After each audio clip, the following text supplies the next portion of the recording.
Behind the stumps Surendra Khanna के साथ मैं हूं ताबिश मीर, और काफी दिनों के बाद क्योंकि आज बातचीत हो रही है आपके साथ। नवरात्रि का त्योहार था और यकीनी तौर पर आपके यहाँ ये त्योहार बड़ा खूबसूरत गुजरा होगा। खन्ना जी भी जो है काफी अच्छे अंदाज से उन्होंने भी त्योहार को एंजॉय किया होगा। सबसे पहले आपको बहुत बहुत मुबारक हो खन्ना जी, नवरात्रि का त्योहार था। और शुक्रिया। एशिया कप एक त्योहार के साथ साथ एशिया कप की ट्रॉफी भी इंडिया के नाम हुई है, तो हाँ, दोनों मुबारकबाद एक साथ आपको दी जाएगी आज। तो क्या शुक्रिया। कहेंगे आप?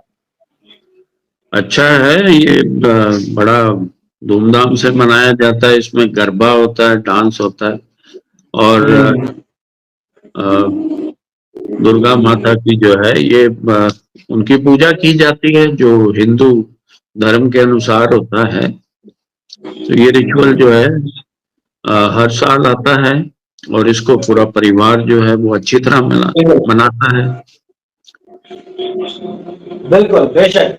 और त्योहार था, उसकी वैसी ही तकरीबात होंगी, और फिर इंडिया क्योंकि एशिया कप की ट्रॉफी भी जीती, ट्रॉफी जीत भी गई, लेकिन फिर मोहसिन नकवी साहब ने उन्हें ट्रॉफी दी भी नहीं। जो सिनेरियो हुआ, इन तमाम सिनेरियो पे एशिया कप के दौरान जो कुछ भी हुआ, हाथ नहीं मिलाया गया, ट्रॉफी नहीं मिली, पीसीबी की जानिब से कुछ कंसिडरेशंस थी, इन तमाम बातों पर लेजेंड सुरेंद्र खन्ना क्या कहेंगे? देखो, जब आप खेलते हो मैदान में तो क्रिकेट के एटिकेट्स रखने चाहिए, मेरा ये मानना है।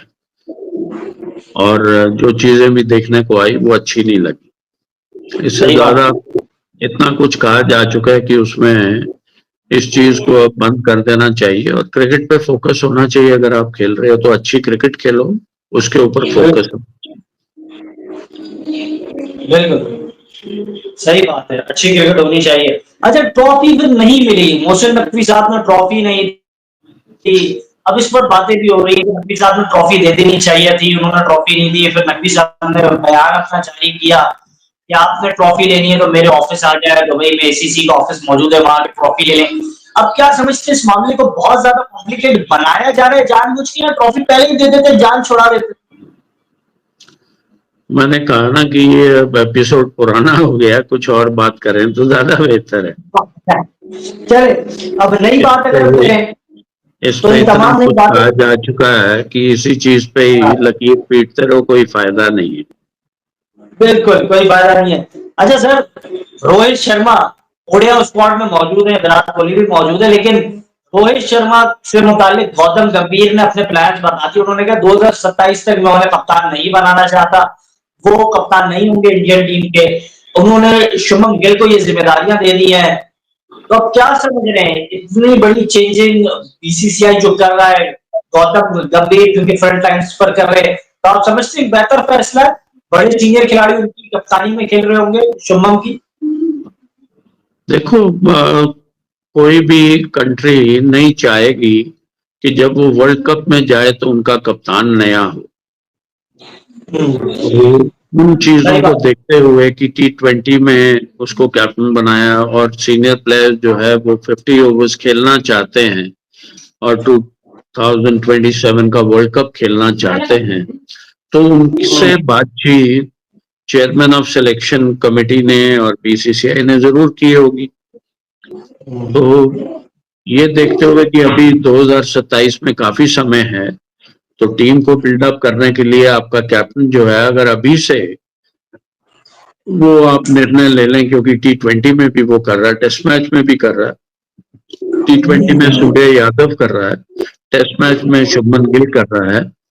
हाँ, तो 50 ओवर्स में उसको उसकी टेस्ट मैच और कंटिन्यूटी बनाते हुए, उसका टेम्परामेंट अच्छा है, वो कूल है।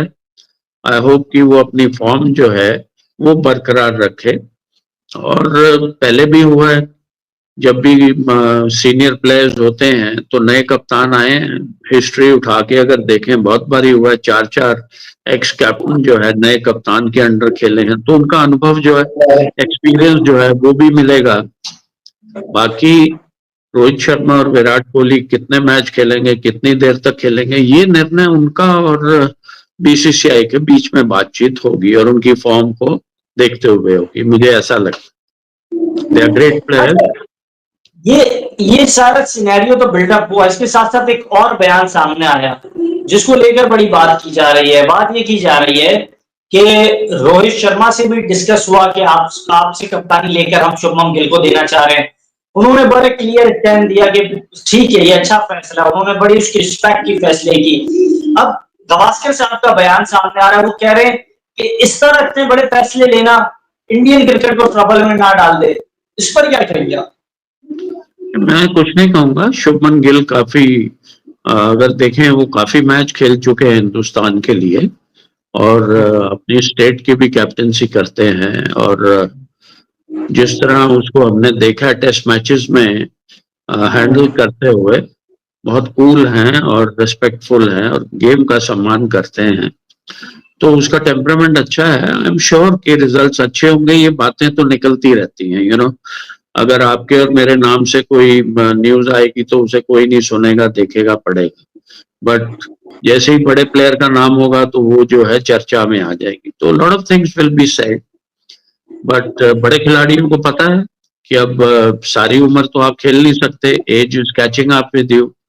और शॉर्ट फॉर्मेट के अंदर जो है गेम जब फास्ट होता है तो आपको और मेहनत करनी होती है, अपने को फिट रखना होता है।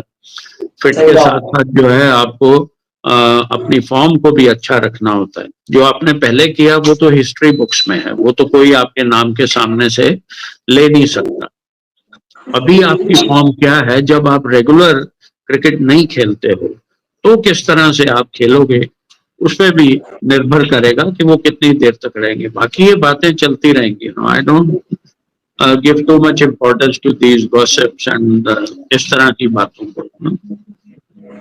अच्छा कहना जी, ये तो सारे डिस्कशन का पार्ट है हमारा, लेकिन मुझे काइंडली ये भी बताया इस वक्त ये सारे सिनेरियोज एक जानिब चल रहे हैं, दूसरी जानिब ये भी बातें हो रही है कि जो सिलेक्शन हुई है उससे आप मुतमईन हैं? जो ओडीआई और टी20 का स्क्वाड का ऐलान किया गया है ऑस्ट्रेलिया के खिलाफ, वो बिल्कुल जस्टिफाई कर रहा है। हमने देखा कि श्रेयस अय्यर जो है वो टीम में वापस आ गए हैं।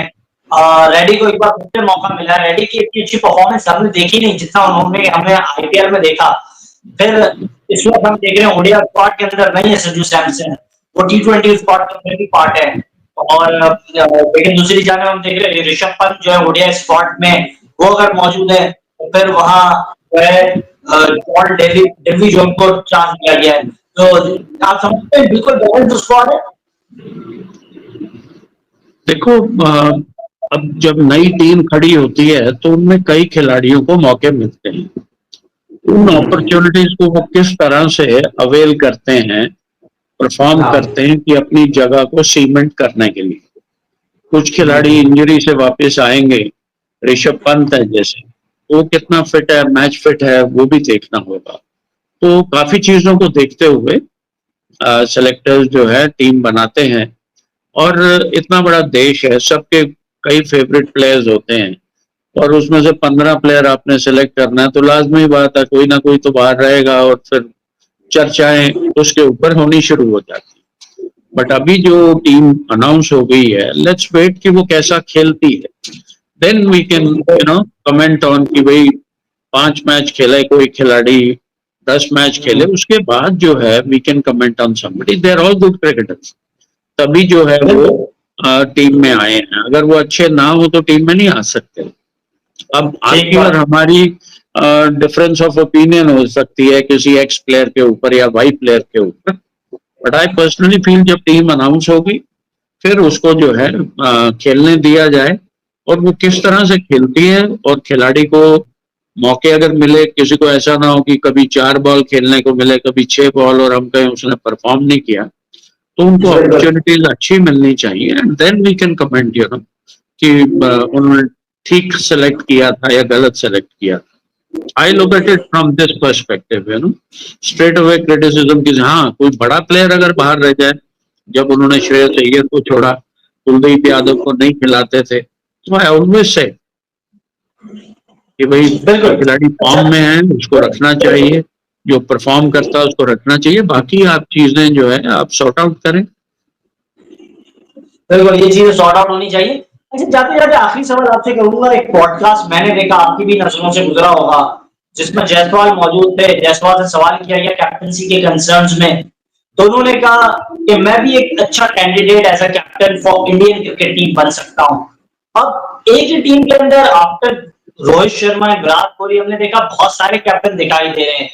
सूर्य कुमार यादव, शुभमन गिल, राहुल, फिर ऋषभ पंत जो है उनको भी हम कैप्टन कंसीडर करते हैं। हमने नायब कप्तान बनाया था अक्षर पटेल को भी, बुमराह भी कप्तानी कर चुके हैं। अब एक और कप्तान, 7 कैप्टन इन वन टीम। नहीं, मैंने ऐसा पॉडकास्ट नहीं देखा। I think is a good batsman, उसे अपनी फील्डिंग इम्प्रूव करनी चाहिए। बाकी जब समय आएगा तो ये तो चयन करता और बीसीसीआई डिसाइड करेगी कौन कप्तान बने। बिल्कुल बिल्कुल।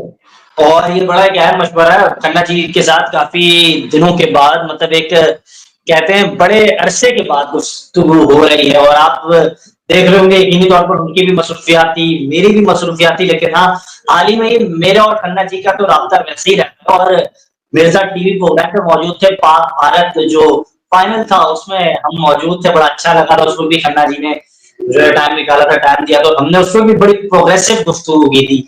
आप इस यूट्यूब चैनल पर हमेशा से प्रोग्रेसिव और क्रिकेट लविंग गुफ्तगू देखते हैं जो बड़ी अच्छी होती है। और हमारी कोशिश होती है कि क्रिकेट के जरिए मोहब्बत को बांटा जाए, मोहब्बत जो है उसका पैगाम दिया जाए।